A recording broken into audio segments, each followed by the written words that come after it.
कांग्रेस के वरिष्ठ नेता और तिरुवनंतपुरम से सांसद शशि थरूर इन दिनों सुर्खियों में हैं।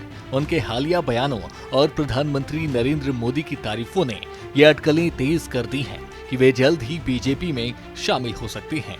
थरूर ने अमेरिका में ऑपरेशन सिंदूर के तहत भारत की विदेश नीति और सर्जिकल स्ट्राइक की सराहना की, जिससे बीजेपी नेताओं ने उनकी तारीफ की।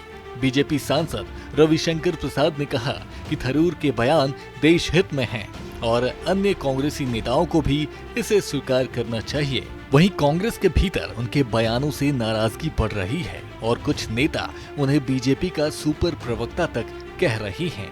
थरूर ने पीएम मोदी की अमेरिका यात्रा और रूस यूक्रेन युद्ध में भारत की कूटनीति की तारीफ की। उन्होंने कहा कि 2022 में उनकी आलोचना गलत थी और पीएम मोदी ने वैश्विक मंच पर भारत का कद बढ़ाया।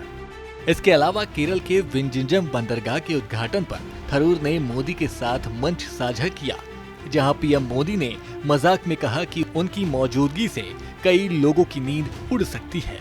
इन घटनाओं ने कांग्रेस में अंदरूनी फूट को और गहरा कर दिया। कांग्रेस नेता उदित राज ने तंज कसते हुए कहा कि थरूर को बीजेपी का प्रवक्ता या विदेश मंत्री बना देना चाहिए, क्योंकि वे पार्टी के हितों के खिलाफ बोल रहे हैं।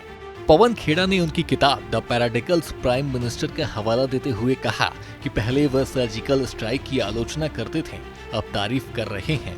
कांग्रेस नेता थरूर पर कार्रवाई करने से बच रहा है, क्योंकि वे केरल में लोकप्रिय हैं और उनकी छवि अंतर्राष्ट्रीय स्तर पर मजबूत है। कुछ विश्लेषकों का मानना है कि थरूर बीजेपी में शामिल होकर केरल में पार्टी के लिए बड़ा चेहरा बन सकते हैं।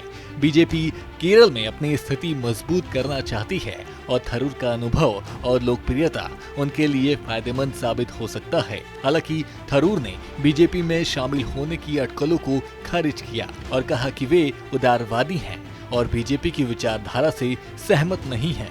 फिर भी कांग्रेस में उनकी स्थिति को लेकर तनाव बढ़ रहा है और पार्टी के भीतर फूट साफ दिखाई दे रहा है। फिलहाल आपका इस पूरी खबर पर क्या कुछ कहना है, हमें कमेंट कर जरूर बताएं और देखते रहें सूर्या समाचार।